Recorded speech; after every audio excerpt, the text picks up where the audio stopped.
வணக்கம். டெட்டில் கேட்கக்கூடிய இம்பார்ட்டண்டான தமிழ் கொஸ்டின் தான் பார்க்க போகிறேங்க. ஃபஸ்ட்டு கொஸ்டின், கிறித்துவ கம்பர் என்று போற்றப்படுபவர் யார்? Answer option B, H A Kiruttinanar. Thembavani என்னும் நூலை எழுதியவர் வீரமாமுனிவர். சீரா புராணம் என்னும் நூலை எழுதியவர் உமறு புலவர். நெக்ஸ்ட்டு, எஃகிலங்கிய கையராய் இன்னுயிர் என்னும் தொடரில் பயின்று வந்துள்ள அளபடை எது? Answer option C, ஒற்றளபடை.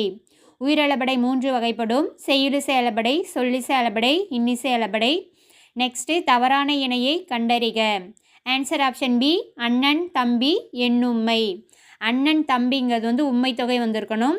காரணம், அண்ணனும் தம்பியும் என்னும் உவம உருவு மறைஞ்சு வந்துச்சு அப்படின்னாக்கா அது உம்மை தொகை. நெக்ஸ்ட்டு, நெய்தல் நிலத்தவர் பாணர்களை வரவேற்று குழல் மீன் கறியும் பிறவும் கொடுத்தனர் என்று கூறும் இலக்கியம். ஆன்சர் ஆப்ஷன் பி, சிறுபான் ஆற்றுப்படை. நெக்ஸ்ட்டு, சரியான இணையை கண்டறிக. ஆன்சர் ஆப்ஷன் சி, அல்லல் சேரு. இது உங்களுக்கான கேள்வி.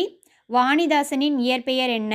அவர் எழுதிய சில நூல்களை என்னன்னு சொல்லிட்டு உங்களோட ஆன்சரை கமெண்டில் கமெண்ட் பண்ணுங்கள். தேங்க்யூ.